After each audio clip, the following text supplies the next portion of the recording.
given what's happened in the playoffs and particularly the way that it happened in the playoffs, is Nikola Jokic still the best player in the world?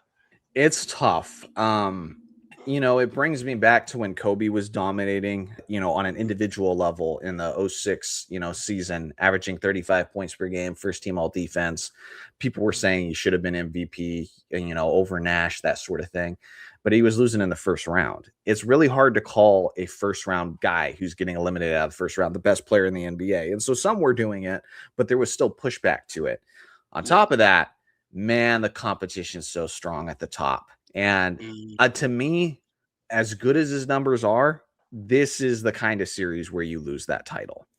I mean, SGA is about to win his second straight MVP. On top Mm. of the fact that he just had, I mean, you could make the argument, the most efficient scoring season that we've ever seen from a guard, averaging like I 32 points per game, hitting Mhm. 55% of his shots, at least from that angle. That is the most efficient scoring 30-point season Mm. we have ever seen from a guard. On top of the fact that they didn't have Jalen Williams to start this year, and they still got off to that stupid like 24-1 start. So for me, it's I think it's SGA.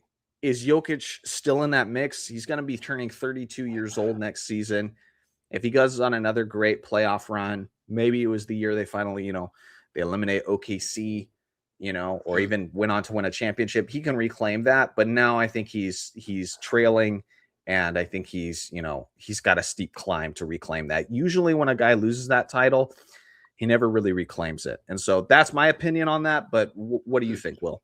See, mine's a bit difficult because this is something that I have always, and this is something that I probably will always think, at least to some degree, in order to be the best player in the world, you almost always, if not always, have to be good to great on both sides of the ball. Sure. Um, for me, and this is something that people will probably say, "Oh, you're a casual X, Y, and Z."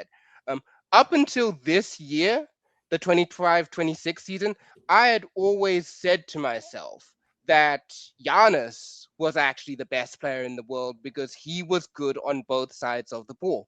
Right. It's only really this year that Jokic convinced me because I always said to myself, if one aspect of your game fails, then you have to find ways to impact the game that are different from what you specialize in. And Yeah. Nikola Jokic being so heavily specialized in offense now, and to have the Timberwolves shut that down completely, we see what happens when the defense figures you out and your Yeah. shots aren't falling.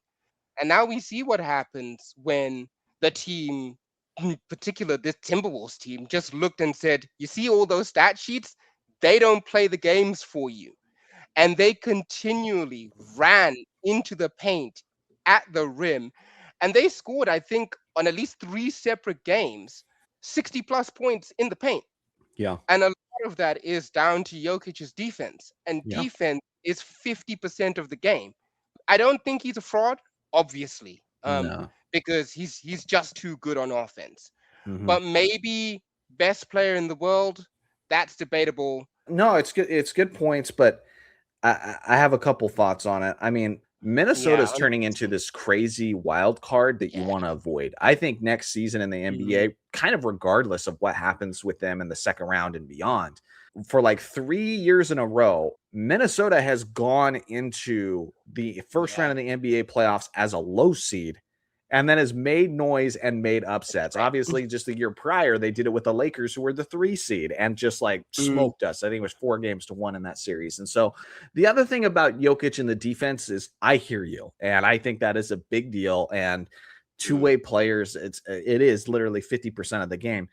With that being said, I think there might be a conversation about how the game has changed, and you can make Mm. arguments on why it's changed. But for example, it used to be normal for the best players in the NBA and for top MVP candidates to also be first team all defense.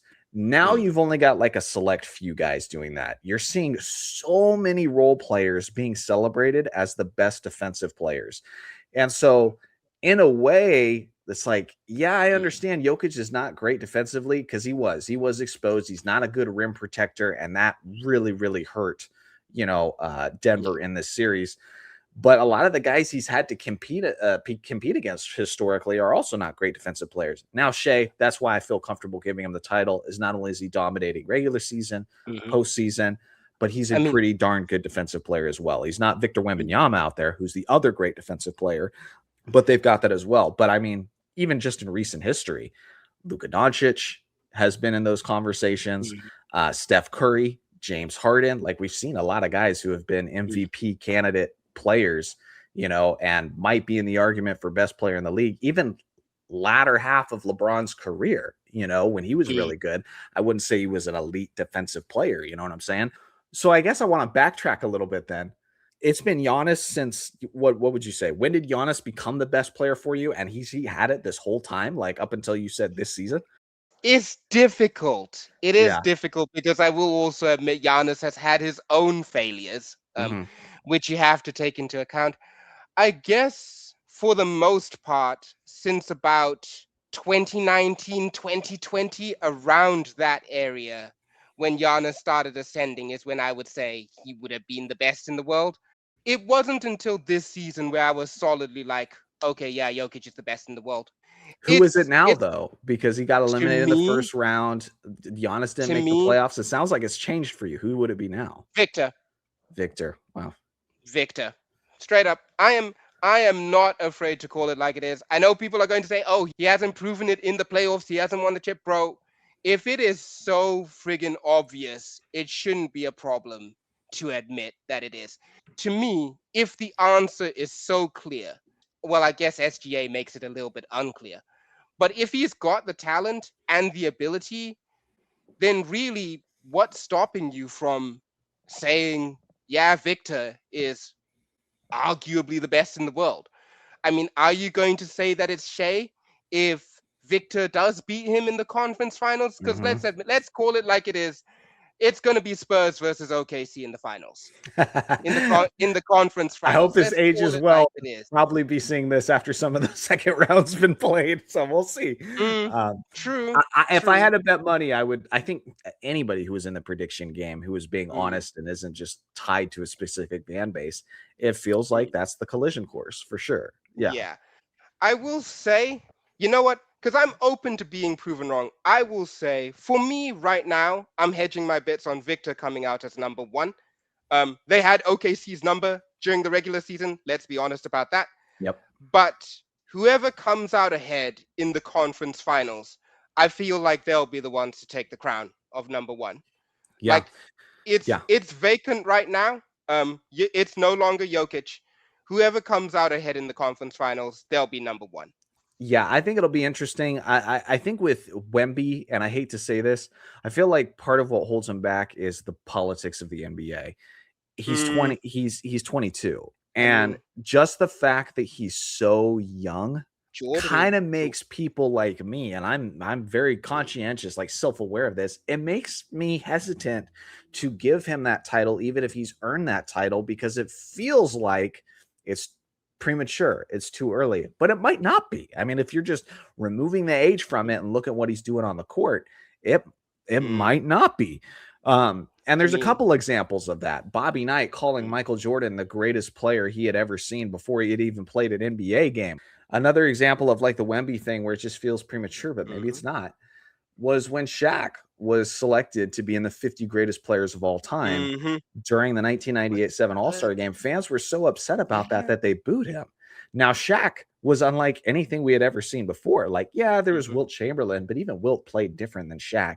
And a lot of us weren't alive to see Wilt. But Shaq with that bully ball, 7'1, mhm. 330 pounds, like, yeah, Yeah. dude, that was different. He had already been to the NBA finals, in the mid 90s and that sort of thing. But Shaq only had at that point like about four Mm, seasons under his belt. And so people just thought it was premature. But yeah. now, looking at Shaq's career in hindsight, did they get it right? It ain't premature. Absolutely, They they got it got it right. right, like Yeah. 100%. Yeah. And so, yeah, that might be it for Wemby, but I do agree with you. I'm very excited Mhm, to see which Western Conference team makes it to the finals because if it's mm, OKC or if it's San Antonio, You know, if it, It's give it to whoever's that guy. It's not just oh going to be yeah, the rights to the finals. It's going to be the rights to the title of the best player in the NBA. in the world.